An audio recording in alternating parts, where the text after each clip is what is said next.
নিষেধাজ্ঞা শেষে ইলিশ ধরার অনুমতি মিললেও পটুয়াখালীর বাজারগুলোতে দেখা মিলছে না কাঙ্ক্ষিত ইলিশের।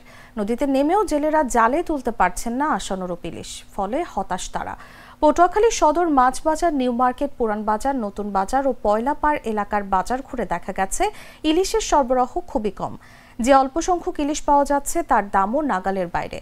কেজিতে 3টি ইলিশ 1000 টাকা, 4টি ইলিশ 700 টাকা, 5টি ইলিশ 600 টাকা এবং ছোট আকারের জাটকা 500 টাকা কেজি দরে বিক্রি হচ্ছে। গত 4 অক্টোবর থেকে 25 অক্টোবর পর্যন্ত মা ইলিশ সংরক্ষণে 22 দিনের অবরোধ কার্যকর ছিল। পটুয়াখালী জেলায় নিবন্ধিত জেলের সংখ্যা 80,020 জন। অবরোধ শেষে শনিবার মধ্যরাত থেকে পায়রা, তেতুলিয়া, আগুনমুখা, পিয়া নদী ও বঙ্গোপসাগরে জেলেরা আবারও মাছ ধরতে নেমেছেন। টাকালা খাইতে পারে, গরিবেরা খাইতে পারে না। অবরোধের পর দাম এতবার বাড়ছে তা বলার মতো না। আজকে প্রচুর মাছ আছে, কিন্তু যেই পরিমাণে আসার কথা ওই পরিমাণে মাছ আসে।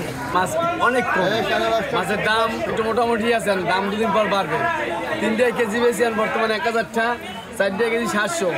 ওই একটা সামনে 4 1 কেজি 900 টাকা কেজি, জাটকা 500, ওই একটা আছে 600, 5 কেজি 6 কেজি 500।